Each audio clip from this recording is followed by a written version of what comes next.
Hello, this is Matt on the Moon Lambo channel, and I have a few Ripple and XRP related stories for you. Yes, just you listening to this in this latest Moon Lambo hot jam, including this one from you today. Ripple shifts 204 million XRP along with RippleWorks and Binance. And by the way, I gotta mention this.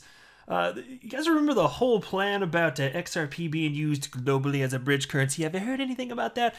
Well, additional brand spanking new evidence that Ripple is continuing down that path despite the tumult that it's experiencing thanks to the SEC coming after them, claiming that XRP is a security. Don't make no damn sense to Moon Lambo. But here's the headline from the Daily Hodl.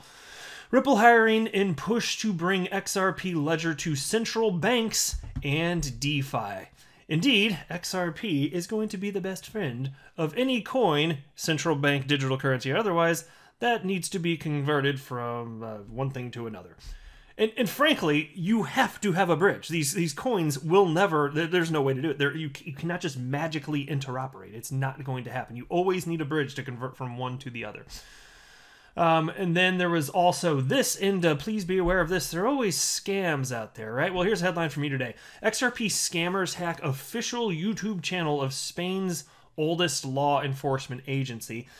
And I actually checked, and within the last couple hours or so, and this thing is still live, unfortunately, so just be careful out there.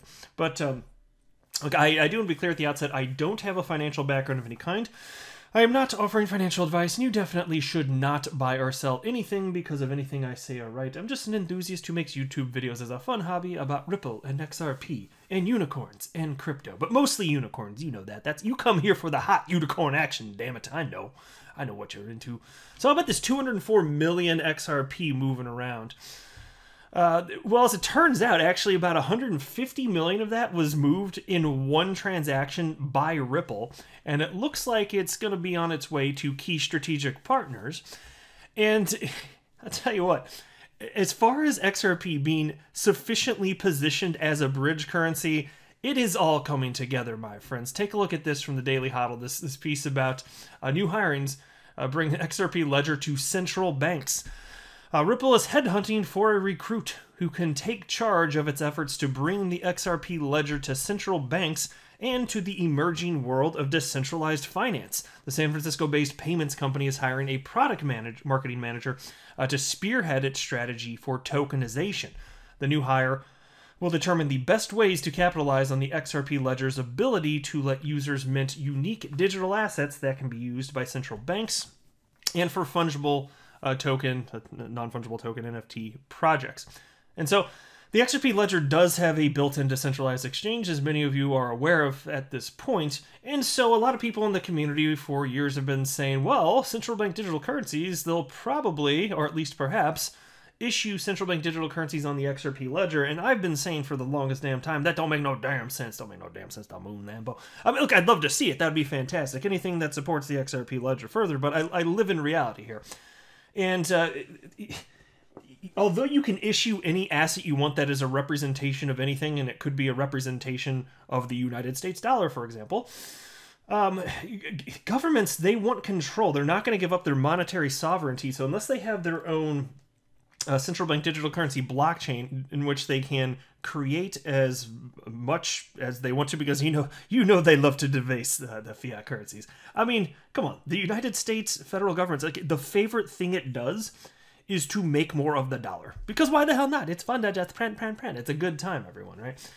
But you need to be able to have rollbacks in case something does go horrifically wrong, because even though the XRP ledger has been operating quite perfectly for about 8.5 years to this point, and there's a central bank digital currency ledger that's built, which is basically mimicking the technology. Even though in all likelihood it'll be just fine, you have to have that functionality built in. You can't do that with the XRP ledger at this point in time, at least. My understanding is you'd have to have some sort of amendment change to have those types of functionalities, and even then, I don't think that a government, any government, is going to be interested in issuing their currency on anything that's decentralized. I would be shocked if that's the case. But this isn't all bad. You understand this is not bad news, right? This is good for XRP, because XRP is perfectly positioned to be used as a bridge currency. It's the only cryptocurrency that's positioned to be used as a bridge currency, and slower cryptocurrencies like Bitcoin cannot functionally do that. I mean, not without adding friction. I mean, yes, you could plug Bitcoin in just like you can plug XRP into anything, but Bitcoin is much more costly and much slower. You would add friction. You would add costs. It would not be good. So it's not going to happen here. But you guys do remember this, right? So this was from March 3rd, 2021. This is a Ripple Insights piece titled, Ripple Pilots a Private Ledger for Central Banks Launching Central Bank Digital Currencies. I just want to touch on a couple pieces just as a refresher so that you guys recall exactly what we're talking about here. Because they have this little section titled the CBDC Private Ledger. The central bank digital currency private ledger is based on the same blockchain technology that powers the XRP ledger, which means that the CBDC private ledger is built for payments. So to be clear, Ripple created what they are calling the CBDC private ledger, and it's a blockchain based on the XRP ledger specifically for central banks. Now, and obviously, you know that they're the greatest cheerleaders for XRP in the entire world, second only to Moonlab, of course. No, Ripple's fantastic because they have the most to lose with how big their XRP holders. Of course, they're going to do what's in the best interest. I assure you, they would not be, they would not have created a central bank digital currency private ledger, which is separate from the XRP ledger, unless it were good. If it were bad for XRP, do you think they'd do this? Come on, absolutely not. So they write the following. This also means the central bank digital currency private ledger is designed for issuing currencies, with over 5,400 currencies issued on the XRP ledger over the past 8 years, including its native digital asset XRP, which can be leveraged as a neutral bridge asset for frictionless value movement between CBDCs and other currencies. Now, moving money on the central bank digital currency private ledger will be cost-effective, reliable, and close to instantaneous. And check this out, because from a tech perspective, some of these numbers are actually better than the XRP ledgers. Check this out. Transactions can happen at volumes required by central banks. The CBDC private ledger will handle tens of thousands of transactions per second initially, with the potential to scale to hundreds of thousands of transactions per second over time. So think about this. By default, it can handle tens of thousands of transactions per second. XRP only handles 1,500 per second.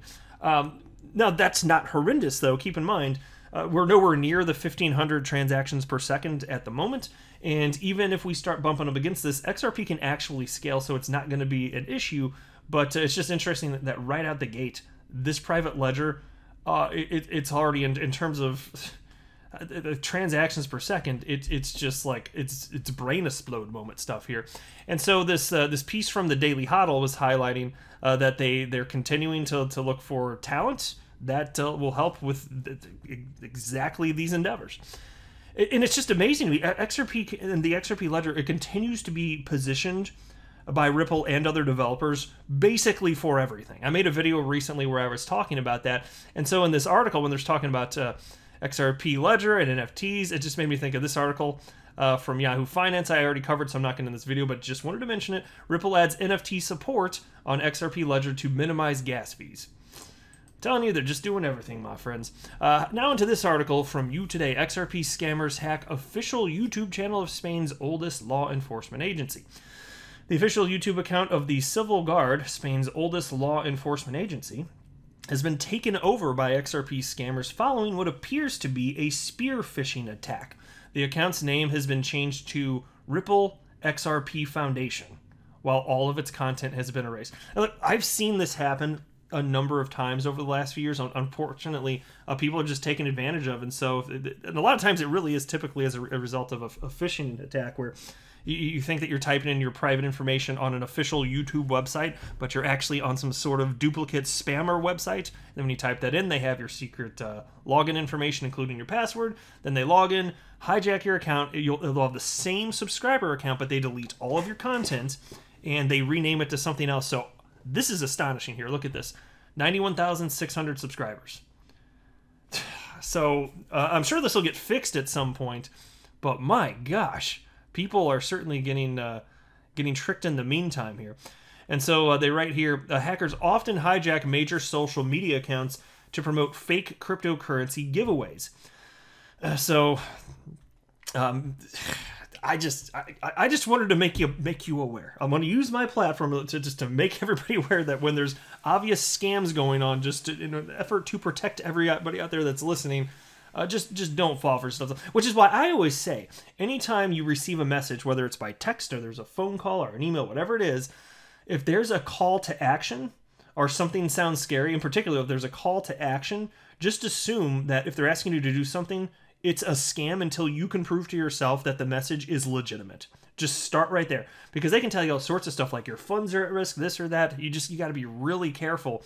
There are some serious spam tactics out there that are unfortunately working. It's a small percentage of humans that fall for it, but my gosh, I feel for the people that get hit, and it doesn't mean that they're stupid, but we can all be gullible at times in life, and then you look back and it feels embarrassing. It's like, I don't look down on these people. I just hate the scammers and spammers that are doing this, but we've all done things in our lives, certainly me included, that look silly and you can feel embarrassed about.